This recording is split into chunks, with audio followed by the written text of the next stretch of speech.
Estamos aqui nesta noite para render-te graças, para bendizermos o teu santo nome, para reconhecermos a sua soberania e o teu governo sobre nós.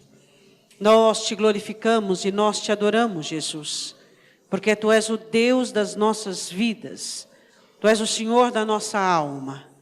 E sabemos que tudo aquilo que é construído nas nossas vidas, é construído por conta da tua palavra. Então dai-nos a tua palavra, Deus.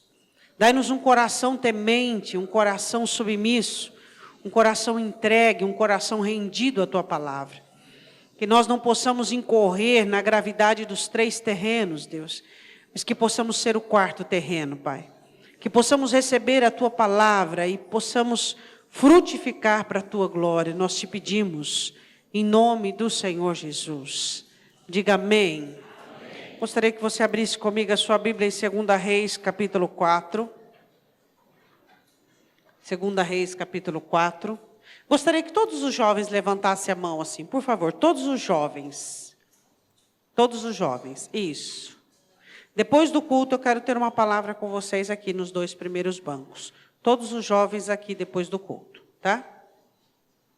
E rapidinho para depois eu liberar vocês, tá? Então, se vocês vierem rápido, vai ficar bom para os 2 lados. 2 Reis, capítulo 4, e eu poderia ler outro texto que falasse de milagre. Mas vamos falar desse, porque é um dos textos que mais necessidades tem. 2 Reis, capítulo 4, versículo 1. Amém? Todos acharam? E uma mulher das mulheres dos filhos dos profetas clamou a Eliseu, dizendo: meu marido, teu servo, morreu, e tu sabes que o teu servo temia o Senhor. E veio o credor para levar os meus 2 filhos para serem servos. E Eliseu lhe disse: que hei de fazer? Dize-me o que é que tens em casa. E ela lhe disse: tua serva não tem nada em casa, senão uma botija de azeite. Então disse ele: vai, pede emprestadas de todos os teus vizinhos, vasilhas vazias e não poucas. Então entra e fecha a porta sobre ti e sobre os teus filhos, e deita o azeite em todas aquelas vasilhas e põe à parte a que estiver cheia. Partiu, pois, dele e fechou a porta sobre si e sobre seus filhos, e eles lhe traziam as vasilhas, e ela as enchia.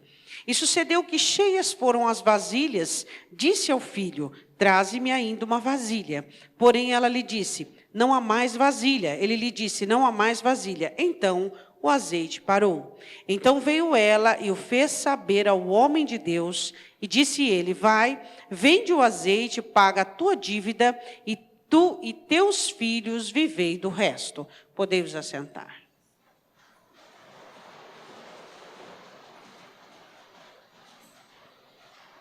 Como eu disse a vocês e eu poderíamos estar explanando qualquer texto bíblico. Pensa num milagre da Bíblia.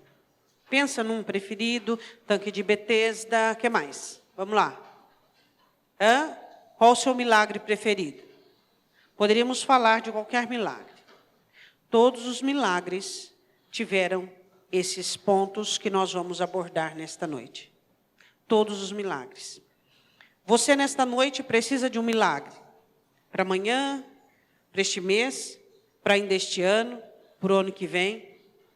Todos nós precisamos de milagres. O que são milagres? Milagres são obras de Deus na terra. Isto é milagre. Todos nós estamos vivendo milagres. Mesmo reconhecidos ou não por nós, estamos vivendo milagres. Milagres de livramento, milagres de provisão, milagres de saúde, milagres de libertação, milagres. Todos nós, diariamente, vivemos milagres de Deus. E existem alguns milagres dos quais nós ainda estamos à espera.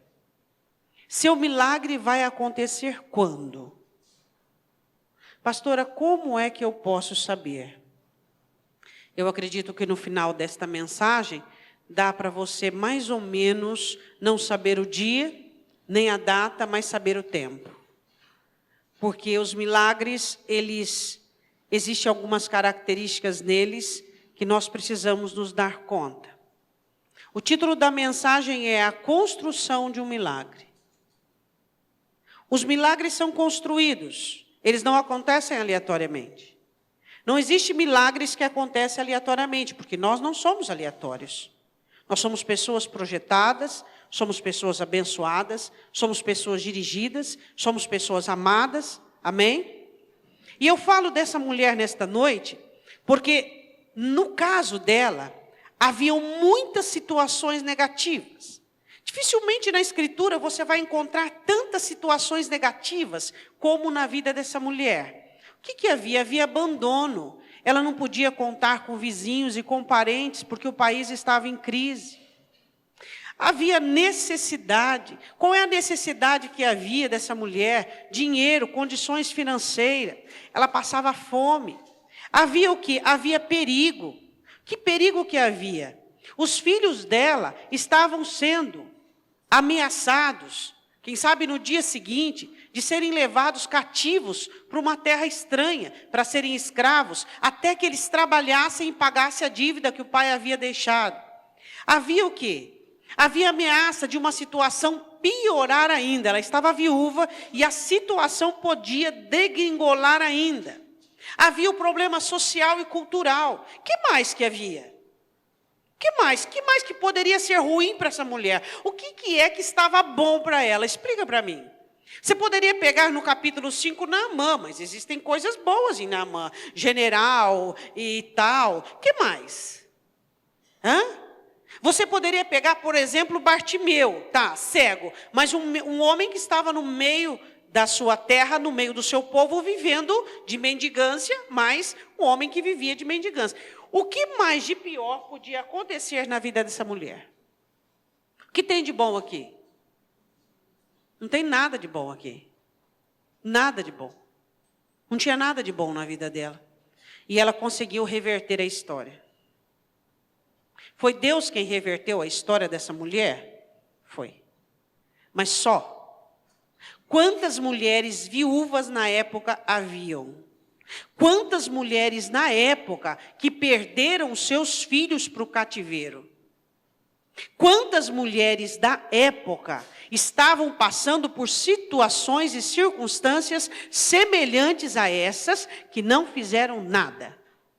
Quantas mulheres optaram pela prostituição, pela depressão, pela fuga? Inúmeras.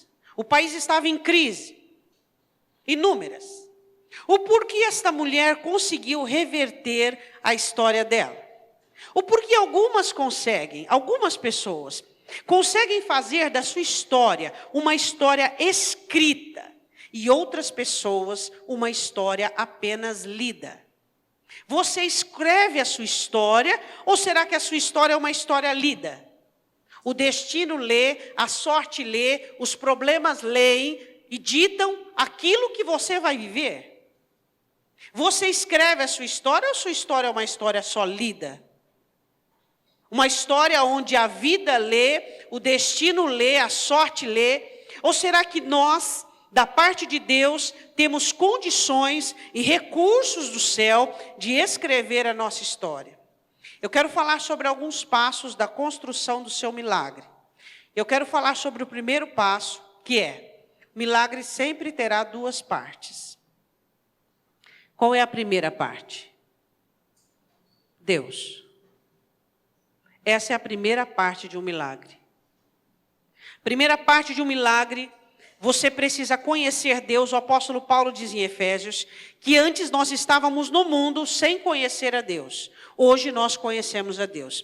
Quanto mais você conhece a Deus, mais facilmente você tem a desenvoltura nos passos para o seu milagre. Quanto mais você tem entendimento, conhecimento, e você tem intrincado com o Senhor situações, você tem junto com o Senhor situações, mais fácil você passará pelos degraus do milagre.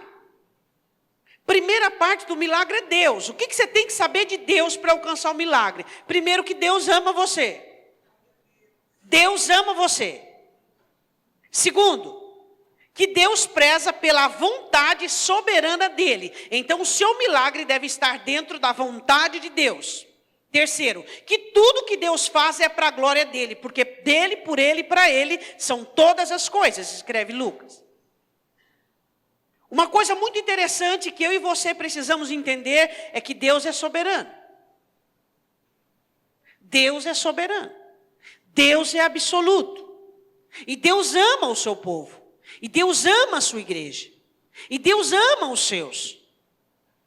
A primeira parte do milagre é você entender a soberania de Deus. É você entender o amor de Deus. E você entender que Deus quer ser buscado.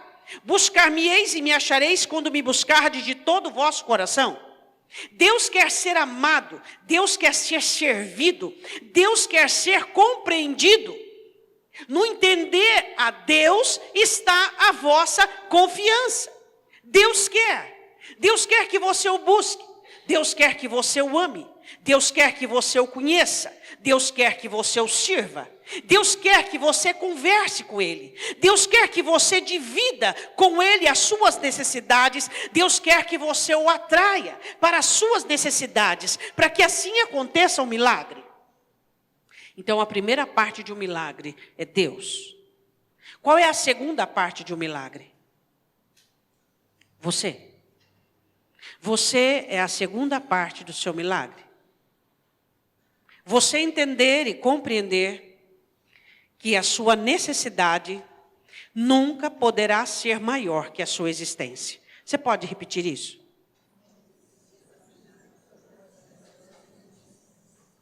Quando você vê pessoas fazendo com que suas vidas degringolem ou então embarace de tal forma que às vezes se torna uma situação irreversível, não se reverte.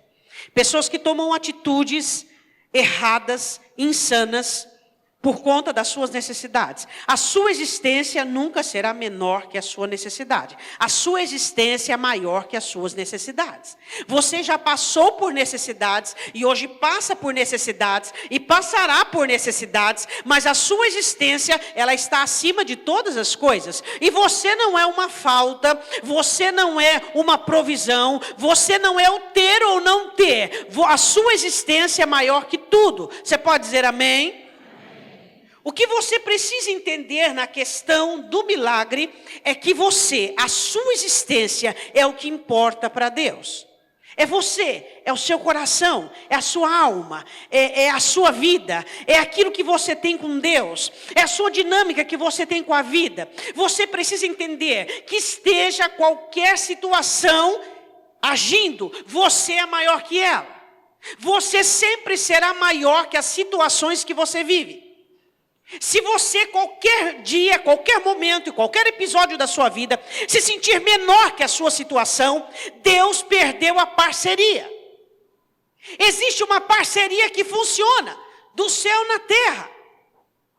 Lembra quando Raabe, ela olha para o povo e diz assim: nós descobrimos que o Deus de vocês é Deus no céu e Deus na terra. Essa parceria sempre funcionou, funciona e funcionará. Só que se você permitir que qualquer tempestade, vale, deserto ou qualquer situação faça com que você pense que você é menor que seu problema, que você é menor que a sua circunstância, Deus perdeu o parceiro. Não tem mais parceiro, não tem mais companheiro. O próprio Senhor Jesus diz: quem não é comigo, termina. Quem comigo não ajunta. Quando você se deixa vencer por qualquer circunstância ou situação, você de primeira mão compromete o seu milagre. Você nunca estará à altura de um problema, você nunca será pior do que uma situação, você sempre estará acima, porque você existe, porque você é obra-prima das mãos de Deus, porque Deus formou você no ventre de sua mãe, com planos e projetos para concretizar na sua vida. Então você é maior que qualquer problema. Você é maior que qualquer abandono, que qualquer dor, que qualquer sofrimento. Ela entendeu isso. Ela era maior do que aquilo que ela vivia. Todo crente que não entende isso, compromete o seu milagre no primeiro passo. Para que exista um milagre, é preciso existir você e Deus. E se você não consegue entender que você nunca será menor, por mais defeitos que você tenha, por mais que você tenha errado, por mais falhas que você cometeu, você nunca será menor que uma situação. Nunca. Nunca. Jamais. E o que Satanás faz? Ele faz de tudo para convencer os crentes que as situações são maximizadas, são expressivas, estão corrompendo, estão atribuindo sentimentos e emoções. Então os crentes deixam se levar por tais situações e de repente a necessidade alcança um trunfo, o problema alcança um êxito e os crentes começam a se diminuir e a se deteriorar diante da situação. Primeiro passo do milagre. O milagre precisa de duas partes. Você, Deus e você. Deus, você precisa conhecer Deus. Que Deus não frustra, não abandona, não decepciona, não fala mal. Deus não trabalha contra você. Deus não falha, Deus não frustra. O que mais? Vai falando de Deus aí. Você precisa conhecer Deus. Como é que você quer que eu confie numa pessoa se eu não conheço? Jesus diz, pelos frutos conhecereis, não foi isso que ele disse? Você conhece alguém por ouvir a pessoa falar? Não! Ninguém conhece ninguém por ouvir a pessoa falar. Você conhece alguém por conhecer algumas... Não! Nós conhecemos pessoas a partir dos frutos que provém dela. Eu não sou o que eu falo, eu sou o que eu vivo. Você não é o que você fala, você é o que você vive. Não pode existir divergência entre aquilo, Tiago diz isso, de uma fonte não pode sair água boa e água ruim. Eu sou o que eu vivo, eu não sou o que eu digo.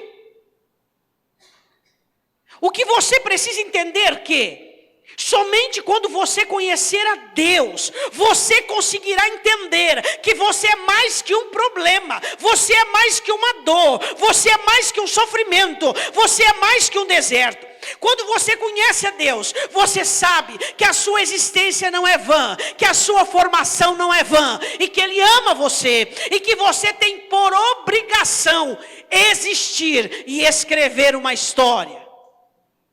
Diga amém. Essa é a primeira parte, buscar a Deus e ser um buscador. Jesus ensina isso nos evangelhos de uma maneira escancarada. Buscar-me-eis, batei, vamos lá, vamos orar, vamos buscar, vamos pedir, tudo que pedir, vou dar, vamos lá orar, vamos fazer, vamos buscar. Tem que ter o Deus e o buscador. Deus é Deus, amém? Quando eu e você não buscamos, Ele deixou de ser Deus? Não. Então, quando falta o milagre, o Deus continua o mesmo. Os buscadores é que são extintos. Os buscadores se transformam em reclamões, em pessoas revoltadas, em pessoas tristes, em pessoas que querem culpar A, B, C, D da sua situação, mas não se tornam buscadores. Aquela mulher, ela não quis, ela não foi, ela não resolveu agir de uma maneira comum. Segundo passo para o seu milagre. Não despreze seus recursos. O que são os recursos? Bartimeu, qual era o recurso de Bartimeu? Diga. Ele era cego, mas ele falava. Quais foram os recursos de Naamã? Quais foram? Os homens, os servos dele. Meu senhor, se o profeta tivesse te pedido algo grandioso, tu farias. Uma coisa tão simples, por que não fazes? Vamos lá, vamos falar dos milagres. Qual o recurso da mulher do fluxo de sangue de 12 anos? Vamos lá, qual o recurso dela? Engatinhando sorrateiramente os últimos esforços que ela tinha, as últimas forças que ela tinha, engatinhando sorrateiramente e disse assim, se eu tocar... Qual é o recurso que Jairo usou? Jairo tinha um recurso um pouco maior. Qual foi? Ele era doutor, foi falar com o mestre. Recursos diferem, mas continuam sendo recursos. Quais são os recursos que você tem? Qual é o recurso que essa mulher tinha? Ela era viúva de um profeta. Ela tinha um recurso. Se ela usasse esse recurso e deixasse esse recurso ser enterrado de qualquer maneira. Se ela permitisse que esse recurso O que adianta eu ser viúva? Nem mulher mais eu sou. Eu sou viúva de um profeta. Mas o que ela fez com o seu recurso? Ela maximizou o seu recurso e usou o seu recurso para ter abertura ao profeta. Se você não valorizar o seu recurso, como é que você vai de encontro ao seu milagre? Eu queria que você dissesse qual o recurso que você tem hoje. Quais são os recursos que você tem? O soberbo não pode dizer humildade, mas o humilde pode dizer humildade. Às vezes o humilde não pode dizer força, mas às vezes o arrogante diz, não, pastor, eu sou soberbo, mas eu sou forte. E aí? Seus recursos. Quais são os recursos que você tem para alcançar seu milagre? Você tem que potencializá-los. Potencializá-los. Adiantaria uma viúva do profeta enfiada, enfornada dentro de casa? Não. A viúva do profeta foi até o líder e o chefe. Recursos devem ser viabilizados e potencializados. A questão não é que nós não temos, não, nós temos recurso. A questão é que a nossa ótica e os nossos sentidos estão tão comprometidos que os nossos recursos estão indo para o ralo. Em lugar de termos os nossos recursos em grande estima, o que nós temos em grande estima? O nosso sofrimento. Pelo amor de Deus, vai gostar de sofrer assim lá no inferno. Não goste de sofrer. Não queira sofrer. Deus não te fez para isso. Esqueça essa questão do domínio do sofrimento sobre a sua vida. Não permita que o sofrimento encarne em você. Você precisa definitivamente entender isso. Entenda isso. Eu quero dizer uma frase para você. Eu não vou dizer ela uma vez. Eu vou dizer 3 vezes, porque eu gostaria muito que você entendesse. Sofrimento consequencial não é legítimo. Cansaço consequencial não é legítimo. Eu vou falar a primeira parte da frase, vou explicar e depois vou falar a segunda. Porque eu estou cansado de sofrer, porque eu estou cansado disso aqui, porque eu não aguento mais. Espera aí. Isso é um cansaço consequencial. É um cansaço do que você não tem feito. É o cansaço do que você tem feito de errado. Isso é ilegítimo aos olhos de Deus. Você dizer, eu não aguento mais, eu estou cansado e eu não suporto mais. Esse cansaço da consequência do seu erro. Qual cansaço é legítimo aos olhos de Deus? Cansaço do suor, do trabalho, das obras, dos feitos, de abnegação, de renúncia, do trato do Espírito Santo com a sua vida, onde muitas vezes existe esse esmagamento e esse confrontamento. Hoje os crentes estão cansados mais do quê? Do que não fizeram. A lei consequencial vem, meu irmão, para mim e para você. Aí você não fez e está cansado por resultado negativo. Aí você fez e está cansado porque a bomba que você plantou ontem está explodindo hoje. E aí você diz, eu estou cansado. Esse cansaço seu é legítimo? Eu te pergunto, isso é legítimo aos olhos de Deus? Hein? É legítimo isso? Ficarmos cansados quando ontem poderíamos, quando ontem deveríamos e não fizemos? Cansaço consequencial não é legítimo. Cansaço legítimo é o cansaço de mudança, é o cansaço de obras, é o cansaço de transformação. Senhor, eu estou cansado, mas eu estou cansado porque eu fiz. Eu estou cansado hoje, eu venho me revigorar diante do Senhor. Por que alguns crentes estão cansados e não conseguem novo vigor? Porque estão cansados da consequência, do erro. Esteja cansado porque você mudou, porque você abnegou, porque você renunciou, porque você fez o que tinha que ter feito, porque você agiu da maneira que tinha que ter agido. Esse cansaço é legítimo aos olhos de Deus. Se envergonhe. Se envergonhe. Hoje eu olhei dentro dos olhos de uma pessoa e eu disse, se envergonha de dizer que está cansado. Se envergonhe disso.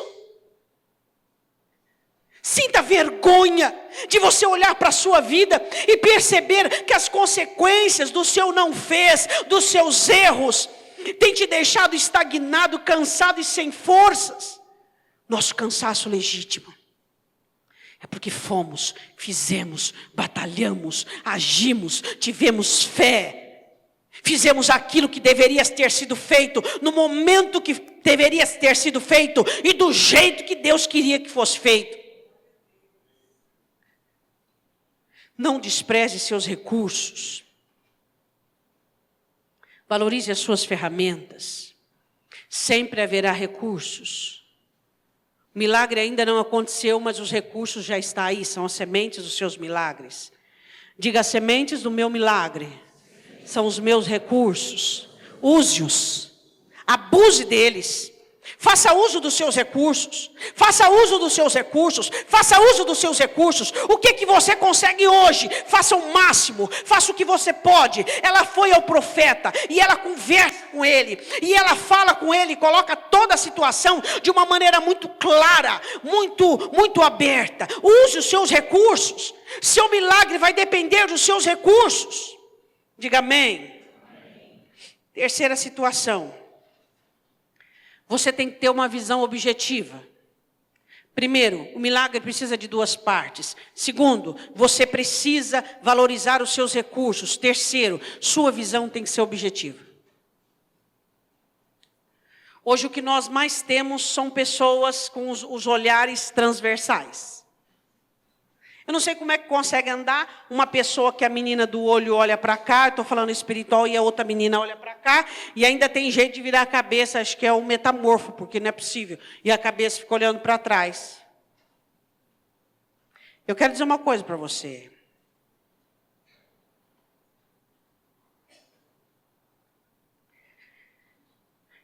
Quando Deus chama Josué, Deus diz uma coisa para Josué. É o seguinte: você não olha nem para a direita e nem para a esquerda. O que Deus estava falando? Não olhe para o povo. Não olhe para as suas laterais. O que tem à direita? O que tem à sua direita e à sua esquerda? Gente, zoto, outros, é isso que tem. Enquanto você não aprender a olhar para Deus, esquece de milagre. Esquece. E não fica fingindo que você busca não, porque aqui tem 5 passos de busca. Esses passos são legítimos e literais. Qualquer outra coisa que se faz contrário a isso é frustração, é ilusão e é utópico. Visão objetiva. Olhai para mim todos os termos da terra. É Deus.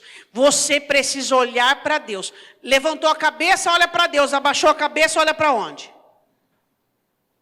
Levantou a cabeça, olha para Deus. Abaixou a cabeça, olha para onde?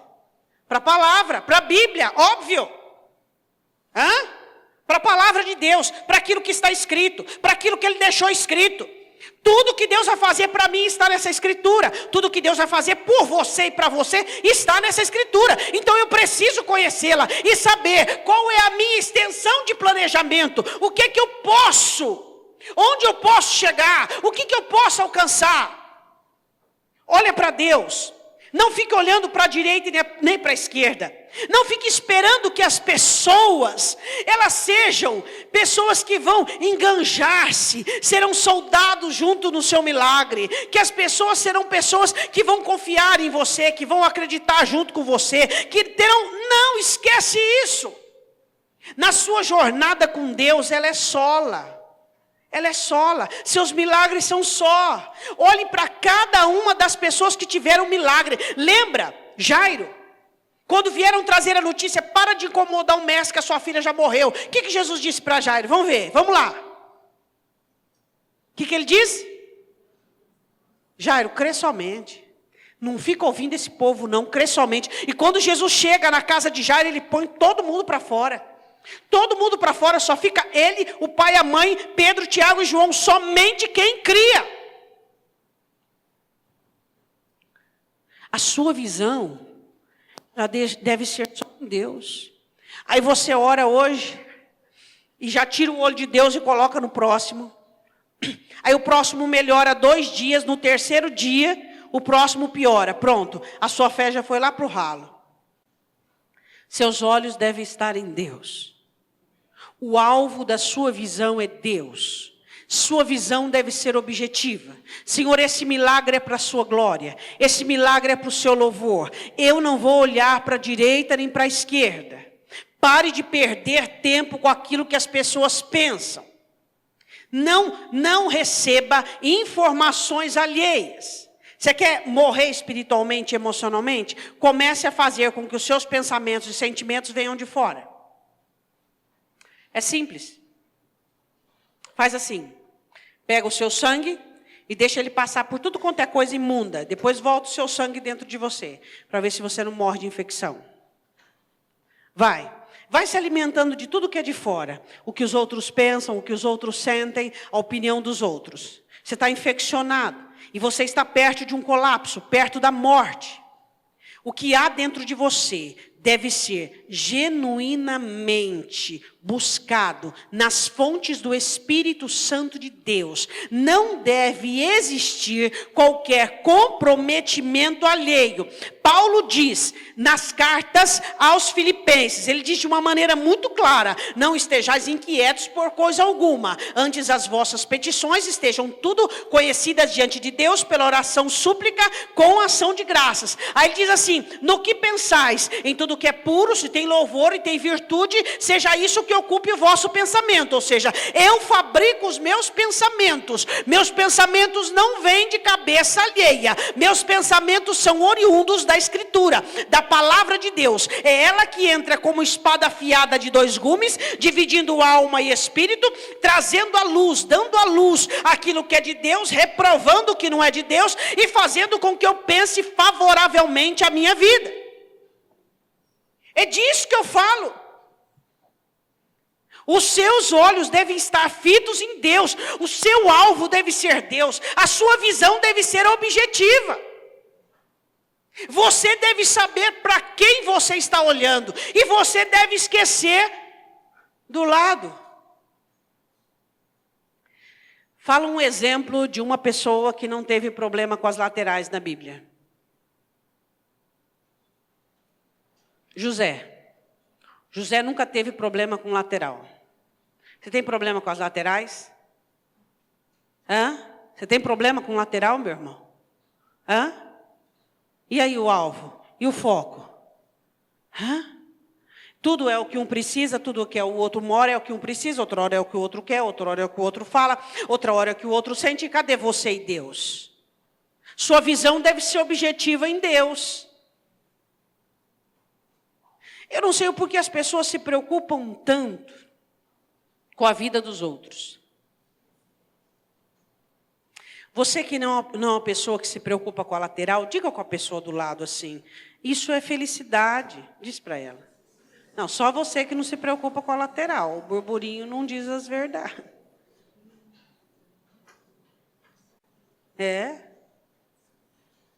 Não se preocupa nem direita nem esquerda. A Bíblia diz em Romanos: cada um responderá por si. Já que eu não vou responder, não é o meu caso, tá? Já que eu não vou responder por você, não é o meu caso. Então vou dizer, já que você não vai responder pela vida de outras pessoas, porque eu tenho que responder por vocês. A Bíblia diz que eu e o pastor, nós somos responsáveis de pegar você da terra e apresentar até Jesus Cristo.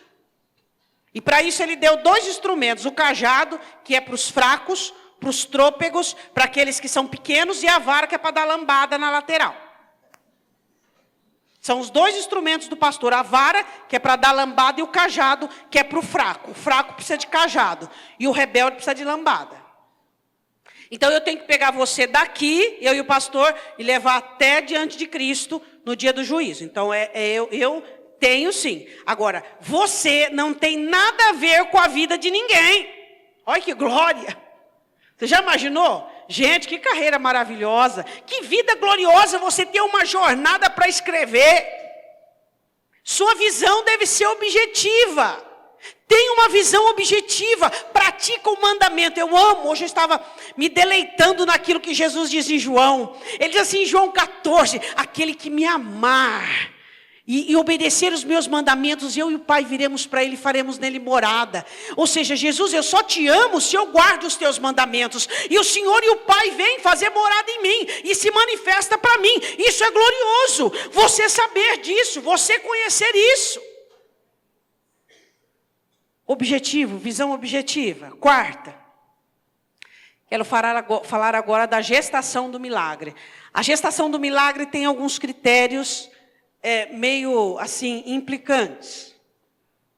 Primeiro, a gestação do milagre tem que ser segredada. Você não pode sair falando para os outros aquilo que você busca em Deus. Você não pode ser uma pessoa, a Bíblia diz que aquele que revela em Provérbios, aquele que revela o segredo, traz embaraços para o seu próprio caminho. Você não pode ficar falando para os outros a busca do seu milagre. Você não pode ficar contando para todo mundo. Você não pode ficar falando com as pessoas. O profeta olhou para ela e disse assim, fecha a tua porta, você e seus filhos. As vasilhas são dos outros, são emprestadas, mas você fecha a sua porta, você e seus filhos. Você precisa aprender a resolver seus conflitos, você e Deus. Você precisa gerar os seus milagres, você e Deus. Você precisa entender isso. Você precisa ter essa intimidade estreitada com Deus, onde você e Deus são os gestores dos seus milagres. Você precisa entender isso. Você não pode sair falando, você não pode sair proclamando, você não pode sair dizendo de uma maneira aleatória. Você precisa entender que milagres são coisas particulares. O que é um milagre para mim, pode não ser para você. Milagre é uma coisa particular. E quando nós acreditamos e confiamos em Deus, nós guardamos os nossos milagres a 7 chaves, porque eles não estão prontos. Quando é que os outros vão saber do nosso milagre? Quando Deus fizer aos olhos visíveis dos outros. Mas o meu milagre já existe, e o seu milagre já existe, e ele está em forma do quê? E ele está em forma da minha participação e de Deus, e ele está em forma dos meus recursos, ele está na forma da minha visão objetiva, mas ele não está pronto ainda. Então ele está aqui dentro. E ele tem que ser guardado a 7 chaves. E as pessoas ao meu redor não ficarão sabendo dos meus milagres que ainda não estão prontos, mas que são alvos da minha oração, alvos do meu jejum, alvos das minhas noites de busca, alvos da minha fé. Minha fé é genuína, a sua fé é genuína. E quando nós vamos orar pelos nossos milagres, eles são banhados de unção, eles são banhados de recurso. As nossas necessidades se transformam em lugar de bênção, se transformam em campo de oleiro, se transformam em jardim de jardineiro. Por quê? Porque nós abraçamos os nossos milagres. Eu e você não expomos os nossos milagres. Deixa eu dizer uma coisa para você. Quando você está falando mal da sua necessidade, quando você está propagando ela para os 4 cantos, quando você está falando mal de uma situação difícil na sua vida, você está falando mal do campo de Deus, que ainda Deus não plantou, que ainda não tem colheita, mas é plano de Deus. Porque eu vou dizer mais uma vez, o seu problema hoje é o seu milagre amanhã. É ou não é? É ou não é? E você vai falar mal dele? Tudo bem, ele está meio esmilinguido, ele está meio sem forma, ele está meio caótico, ele está meio... Mas é o seu milagre. Ele não está numa forma gloriosa, como você gostaria que ele estivesse. Mas amanhã ele vai estar. E você é fiel. E você é fiel. Você é fiel ao seu milagre. Você é fiel. Você tem as suas necessidades, você tem os seus problemas, você tem os seus desafios, mas você crê que ali é um campo do obreiro, é um campo do Senhor, é um campo do Senhor Jesus, e Ele vai fazer, e você crê, e você não amaldiçoa, e você não murmura, e você não abandona. Sabe, eu vejo muitas pessoas abandonando os seus milagres, mas seus milagres ainda não estão em forma gloriosa, assim como Jesus na cruz, ele olha para os discípulos e diz, nesta noite todos me abandonarão. Porque ele não estava numa nuvem reluzente, nem com vestes totalmente brilhantes. Ele ia estar na cruz, pendurado numa cruz e julgado. E Jesus diz, nesta noite todos me abandonarão. Quantas vezes você tem abandonado o seu milagre? Porque ele ainda não está em forma gloriosa. Porque ele ainda não aconteceu visivelmente para todas as pessoas. Mas ele está em forma de necessidade, ele está em forma de dificuldade, ele está em forma de ensinamento, onde por meio dessa dificuldade você está aprendendo a ser melhor, você está aprendendo a ser mais crente, você está aprendendo a conhecer mais a Deus e a crer mais em Deus. Não decepcione o seu milagre quando ainda ele não estiver pronto. Não faça isso. Você já viu uma mulher grávida de 2, de 3, de 4, de 5? Claro que existem vias de regras, mas dizer assim, não quero saber disso não. Se tivesse nascido, ou tivesse forma, ou já pudesse tocar. Não, você vê aquele amor na gestação, aquela dedicação. Assim você precisa fazer com o seu milagre. Hoje seu milagre está em forma de problema. Hoje o seu milagre está em forma de carência, de necessidade. Hoje o seu milagre te traz dores e às vezes confusões. Hoje o seu milagre exige muito de você. Mas ainda é o seu milagre. Ele está numa forma diferenciada. Mas ainda é o seu milagre. Construa seu milagre. Seu milagre precisa de segredos. Quando Neemias capítulo 2, versículo 16, chega na cidade, totalmente muros derrubados, ele dá uma volta e ele não conta para ninguém o que Deus pôs no coração. Da mesma maneira essa mulher. Quinto ponto e último. O seu milagre precisa de 3 Es. Para terminar. Esses 3 Es dependem da sua fé no Espírito Santo, a sua fé em Cristo e a sua fé em Deus. Primeiro E. Dá para chutar? Primeiro E que tem que existir para o seu milagre funcionar. Qual é? Entrega. Se você não souber entregar, todo mundo diz que entrega, né? Você entregou e continua sofrendo desse jeito? Você entregou e continua pondo os pés pelas mãos e tendo ideias uma atrás da outra? Você entregou e está revoltado? Você entregou e desistiu? Você entregou e está frustrado e ressentido? Peraí, essa aí não é a entrega que a Escritura ensina. Hã? O primeiro E do seu milagre é a entrega. Você faz a sua parte, peça vasilhas vazias, entra na sua casa, fecha a porta e vá deitando óleo sobre elas, é a parte dela. Multiplicar é com Deus. Como Deus vai fazer? Eu não sei, eu só creio e entrego. E quando você entrega e você vai orar, tem a parte da intercessão, tem a parte do sofrimento, tem a parte até dos gemidos, mas termina com ação de graças e súplica. Termina a oração com profecia. Eu creio Deus, eu creio Deus, eu creio Deus, que o Senhor é aquele que faz cadáveres levantarem e se tornar exércitos. Eu creio Deus. E você começa a ministrar e profetizar, e você começa até redarguir você mesmo, questionar você mesmo, dizendo que você está dando pouco para o seu milagre.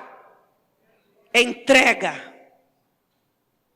Você pode estar dizendo que está entregando e não está entregando, porque quando você entregar de verdade, você terá alguns sintomas, ou você terá alguma ausência de alguns sintomas.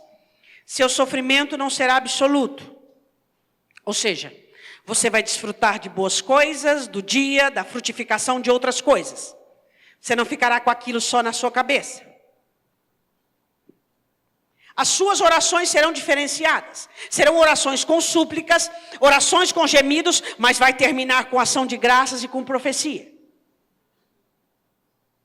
Você no trato ou com uma pessoa, a situação não terá particularidades. Isso aqui é o mais importante. Quando você conseguir agir assim, não terá particularidades. Você não vai falar algo para atacar, para dizer aquilo.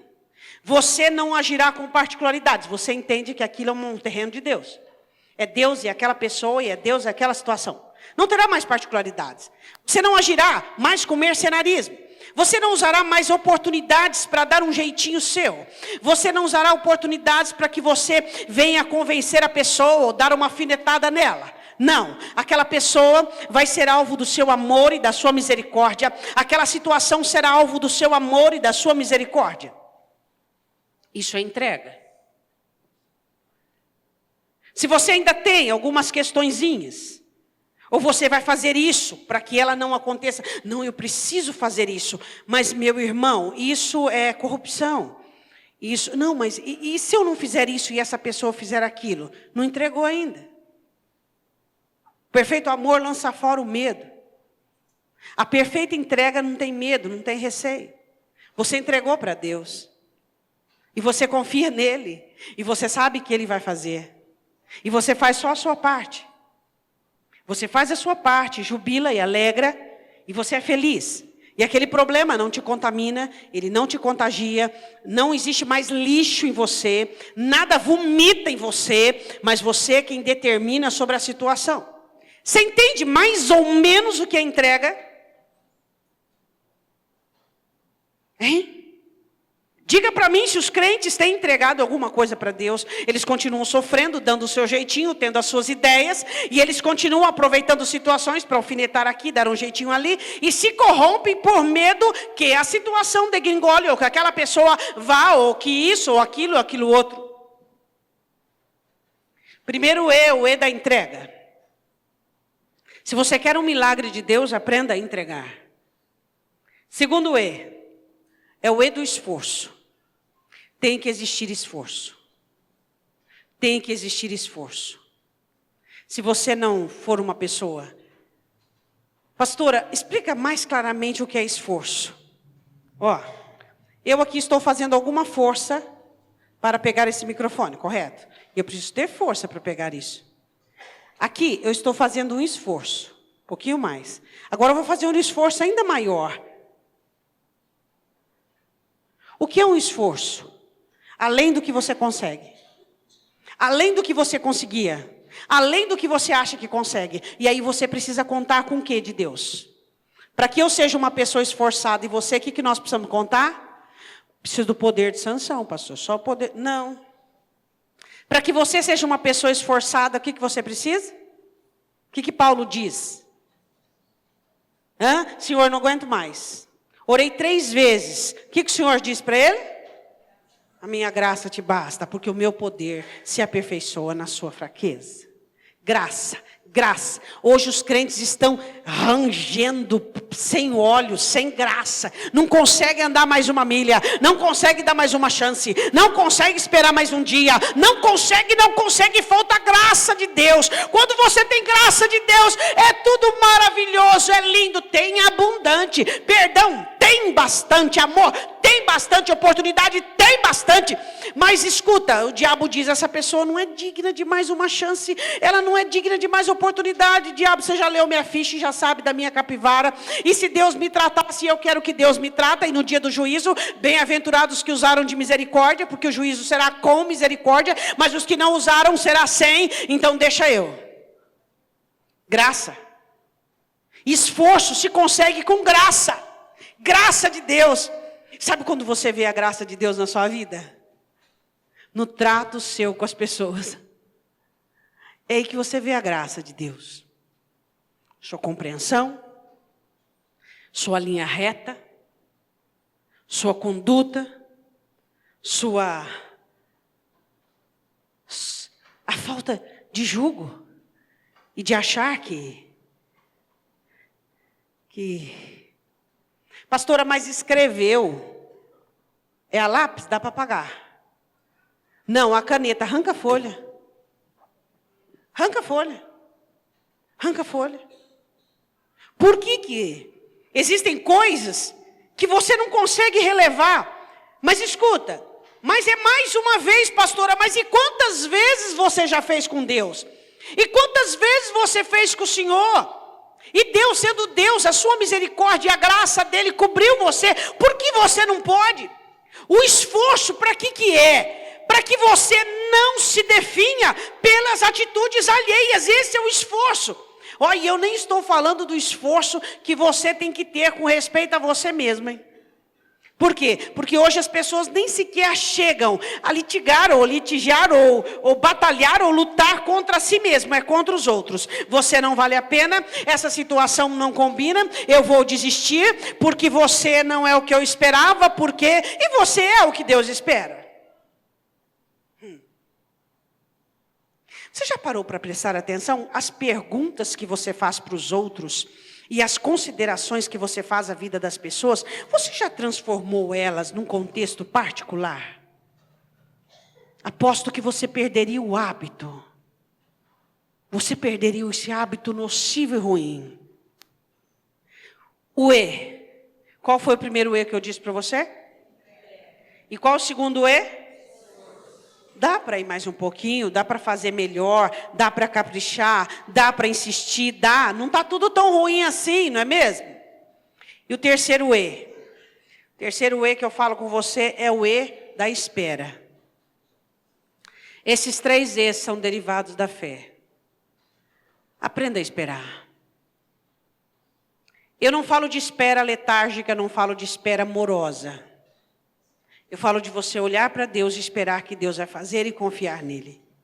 Espera no Senhor. É muito bonito nós cantarmos canções, eu espero em ti, eu espera no Senhor, tal. Mas o que de crente não tem sabido esperar é de monte. Quando você espera Deus trabalhar. O escritor Isaías escreve assim, nunca se viu, quem sabe completar esse versículo? Nunca se ouviu um Deus que trabalha para aquele que nele, nunca se viu,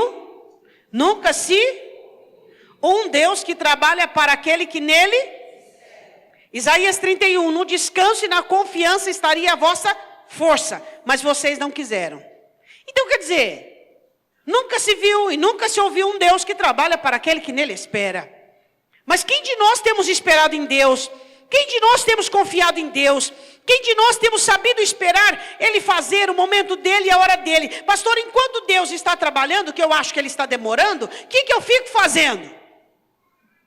Responde para o seu irmão o que você vai fazer enquanto Deus está trabalhando no seu milagre, que hoje é um problema. O que você fica fazendo?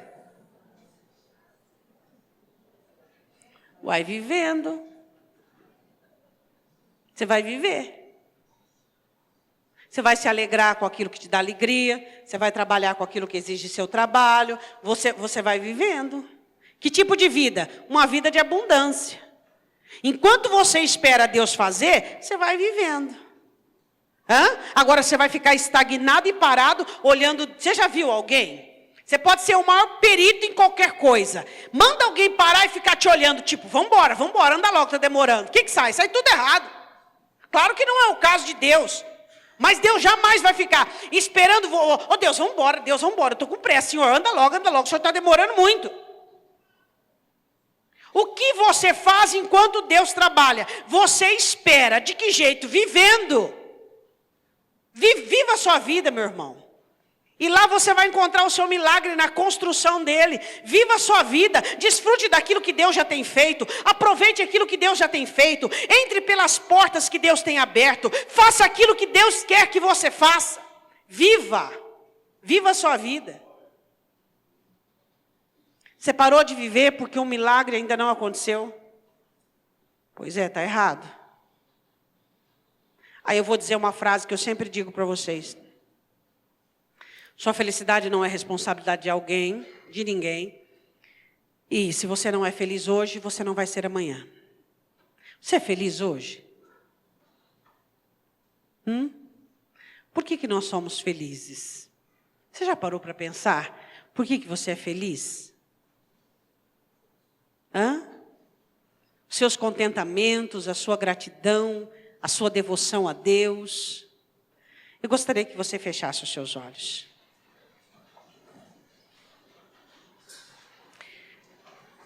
No caminho, na jornada para o seu milagre, Satanás vai tentar atacar, roubar, matar e destruir. Ele vai querer roubar a sua entrega, fazendo você viver preocupado.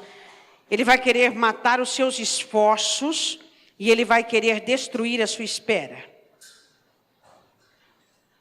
Eu gostaria que você fechasse os seus olhos. E eu queria que você falasse para Deus quais são os milagres que você precisa. Você pode dizer para o Senhor quais são os milagres que você precisa?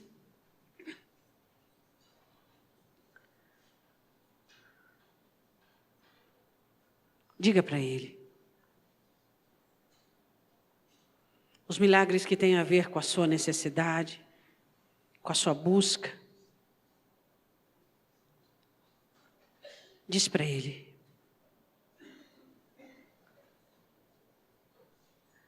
A palavra do Senhor diz assim, em Marcos: orando, crendo, recebendo e tendo.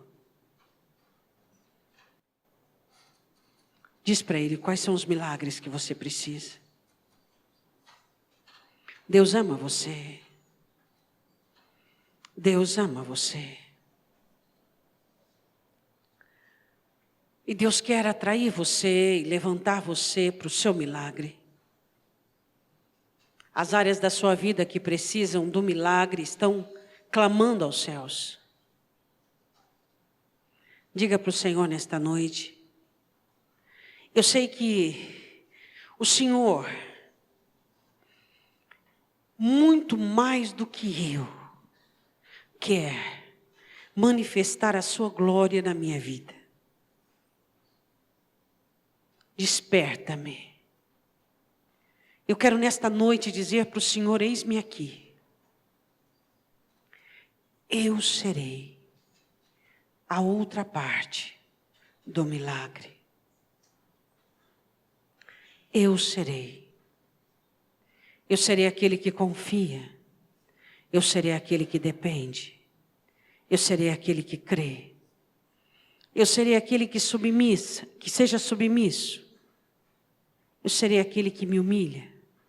Eu serei aquele que abre mão. Eu serei. Não precisa buscar outra pessoa, Deus. Sua glória será manifesta na terra. Eu sou a outra parte. Eu sou aquele que vai orar, suplicar, jejuar, clamar, agradecer, profetizar e ministrar. Você que já se esqueceu dos seus milagres. Você que já se acostumou com os seus milagres e já amoldou-se, acostumou com os seus problemas e não busca mais os seus milagres e amoldou-se à sua situação. Peça ao Senhor nesta noite: Deus, eu não tenho forma deste mundo, eu não tenho forma do sofrimento, eu não tenho forma do problema. Não é assim que as coisas devem ser, Senhor. As coisas devem ser como o Senhor gosta que elas sejam. Diga para Deus qual é o seu milagre. Diga ao Senhor que você será a outra parte. Eu quero que você comece a descrever diante de Deus agora os seus recursos. Comece a dizer ao Senhor agora em oração quais são os recursos que você possui. Diga a Ele quais são os seus recursos. Deus, eu posso orar. Eu posso encher o seu cálice com lágrimas. Deus, eu posso amar. Eu posso estender a mão. Eu posso esquecer. Deus, eu posso me ocupar com outras coisas. Deus, eu posso. Eu posso. Você pode dizer para Deus agora quais são os seus recursos? Eu posso fazer o que o outro não faz. Eu posso, Deus, eu consigo. Eu consigo, Deus. Eu fico esperando apenas que o outro faça. Eu consigo fazer o que ele não está conseguindo. Deus, eis-me aqui. Eu sou aquela pessoa, Pai, que vai valorizar os recursos que o Senhor tem me dado. Diga ao Senhor agora: Senhor, agora eu sei por que o Senhor investiu mais em mim. Por que eu tenho mais recurso? Não é para cobrar do outro que o outro não tem, mas é para prover a falta. Para prover a falta. Diga isso para Deus. Diga: Senhor, quanto tempo eu perdi cobrando o outro, cobrando o cônjuge, cobrando a situação. E hoje eu entendi que o Senhor deu mais para mim para que eu supra a falta. Que eu tenha o que não tem na situação. Eu tenho, Deus. São os recursos que o Senhor me deu. Senhor, eu preciso ter uma visão objetiva no Senhor e na sua palavra. Me dê uma visão objetiva, nada de direita e nada de esquerda, Pai. Nada de olhar para um lado ou para o outro, mas olhar apenas para o Senhor.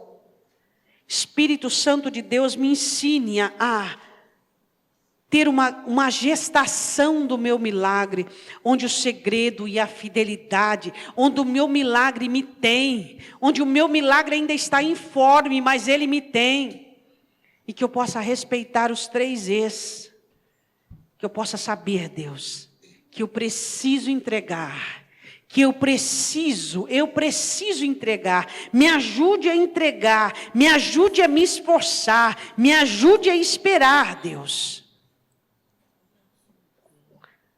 Eu gostaria de perguntar para você, que havia abandonado o seu milagre, mas diante do altar do Senhor nesta noite você quer retomá-lo, dentro das formas e características da Escritura. Eu gostaria de convidar você para vir aqui à frente. Você que quer confessar a Deus, que vai assumir o seu milagre nesta noite, que vai abraçá-lo e levá-lo para casa. Você que a partir de hoje vai ser feliz com milagres sendo gerados. Você que por alguma situação, e você nesta noite quer retomar as rédeas do seu milagre, eu gostaria que você viesse aqui à frente, dobrasse os seus joelhos diante do altar e dissesse a Deus: a partir de hoje, o meu milagre vai me ter. A partir de hoje, eis-me aqui, Senhor. Eu sou a segunda parte do meu milagre. Saia do seu lugar, venha aqui à frente. Você que sente que abandonou por alguma coisa, por motivos até razoáveis, por razão, tá, tudo bem, você diz: Deus, mas eu tenho razão. Mas o Senhor está dizendo para você nessa noite: não, eu não quero saber da sua razão. Eu quero saber do teu coração. Do teu coração. Do teu coração. A primeira coisa que você faz agora é diz: me perdoa, Senhor. Me perdoa, Senhor. Meu orgulho falou mais alto. As minhas necessidades me sucumbiram. Sabe, Senhor, eu confesso que eu não sou tão inteligente quando as dores me dominam. Eu confesso que eu não consigo, Deus. Eu não consigo pensar, eu não consigo raciocinar. Eu não consigo, Deus. Quando as situações começam a se elevar, e as situações começam, Deus, parece que nem estou do meu próprio lado. Parece que eu estou do lado de lá, Deus. Parece que eu estou trabalhando contra, entende? Mas depois que passa é que eu percebo. E nessa noite eu quero abrir meu coração, Senhor. Eu quero abrir meu coração. Eu quero dizer para o Senhor como está sendo difícil para mim. Eu não venho aqui no teu altar sem uma história. Eu venho aqui com dores, eu venho aqui com tristeza, eu venho aqui com frustração. Não adianta eu achar que eu venho aqui no teu altar, Senhor, e eu venho triste, eu venho com dor, eu venho, Deus, eu sou humano. Eu sou humano. Se eu pudesse, e o Senhor sabe a minha vontade, é partir para ignorar tudo. Eu queria ignorar tudo. Eu queria virar a página e de preferência arrancar, Deus. É o que eu queria. Eu queria fazer de conta que não existia. Se o Senhor me desse uma chance e um pedido, eu diria: Deus, eu queria voltar naquele dia que eu tomei aquela decisão. E eu queria dizer: não é isso que eu quero. Mas Deus, eu descobri também que o meu querer toma decisões, mas a minha honra me mantém fiel às minhas decisões, Deus. Eu sou uma pessoa honrada. Diga ao Senhor: eu sou uma pessoa honrada. Eu sou um cristão honrado, Deus. E é por isso que eu vou até o fim. O Senhor não me chamou para desistir. E eu descobri na sua palavra que o Senhor não tem prazer em quem recua. Eu não vou recuar, Deus. Eu não vou recuar. E tem outra coisa que eu descobri, Deus, que a minha coxa machucada me impede de eu cair nos meus precipícios. Se eu não tivesse uma coxa machucada como Jacó, eu teria caído nos meus precipícios. Obrigada pela coxa machucada, Deus. Por às vezes eu não conseguir andar como deveria, eu não ter a vida que eu gostaria, Deus. Obrigada, Senhor. Porque o Senhor sabe tudo. e até muitas vezes permite a minha coxa machucada, para que eu não me perdesse nas minhas alegrias. Eu consigo entender, Senhor, diz para Ele. Eu consigo entender o seu trabalhar, e no futuro entenderei ainda mais. Mas hoje eu consigo entender que eu preciso me esforçar mais. Eu desisto do que o Senhor não desiste. Eu não quero amar o que o Senhor ama. E eu me envergonho por saber que a sua palavra, o seu Espírito, o Senhor Jesus e o próprio Pai estão todos inseridos no meu milagre. E muitas vezes eu de fora, apontando os defeitos, apontando as dificuldades. Deus, me perdoa, Senhor, me perdoa. Eu quero dizer que eu sou a segunda parte do meu milagre. E eu quero dizer, diante das regiões das trevas, que contavam com a minha desistência, que contavam com o meu raciocínio, optando pela minha soberba, optando pela minha miséria, eu quero dizer em voz audível diante dos céus, que Deus me resgatou, e o céu tem a segunda parte do meu milagre. E sim, Deus, sim, eu vou operar as trajetórias, eu vou usar os recursos que eu tenho, eu vou fazer um pouco mais, eu terei uma visão objetiva e olharei só para o Senhor. Eu vou gerar o meu milagre, Deus, e eu vou saber entregar, e eu vou saber esperar, e eu vou saber me esforçar. E eu começo hoje. Me perdoa, Deus, eu quase desisti, mas o Senhor me resgatou nesta noite. Diz para Ele, eu quase desisti. Quando eu digo que o Senhor é o resgatador da minha alma, olha eu aqui de novo, quase desistindo, quase sucumbindo, e o Senhor me resgatou, Deus. Eu volto a sonhar. Eu volto a sonhar, Deus. Porque o meu milagre precisa da minha imaginação. O milagre precisa da minha ação profética. Eu volto a sonhar, eu volto a acreditar, Deus. Eu acredito que o Senhor é restaurador. E eu agora tomo posse e diz para Ele o que diz em Isaías 61. Vocês serão restauradores e construtores de ruínas. Diz para o Senhor, Deus, eu tomo as minhas ruínas nas mãos agora, e eu digo, ela é minha, está caótico, mas é meu, está cativo, mas é meu, está triste, mas é meu, e eu serei a segunda parte. E eu vou batalhar para o livramento, para a libertação. Eu vou trabalhar contra o diabo. Eu vou trabalhar contra a minha vontade. Eu vou trabalhar contra o meu querer. Eu vou trabalhar contra aquilo que eu penso muitas vezes. Porque é a glória de Deus que eu quero. Diga a Ele, eu descobri, Deus, que as pessoas que mais alcançaram milagres foi aquelas que visaram a sua glória. Oh, Espírito Santo, eu quero que vocês ponham a mão no seu coração, todos vocês. Você que continua ajoelhado aqui à frente, você que está sentado, põe a mão no seu coração. Nós vamos terminar hoje o culto de uma forma diferente. Diga assim, meu Deus, em nome de Jesus, eu sou a segunda parte. Eis-me aqui. Eu não sou mercenário. Eu não quero estar contigo apenas quando as coisas estão boas. E eu não quero te adorar apenas quando houver risos. Eu quero ser a segunda parte. Eu vou assumir o meu milagre, ainda informe, ainda abatido, ainda no caos. Eis-me aqui.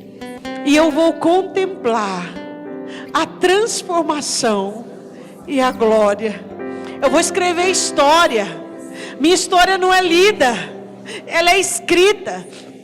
E nesta noite, eu tomo nas mãos os recursos que o Senhor me tem dado para escrever a minha história.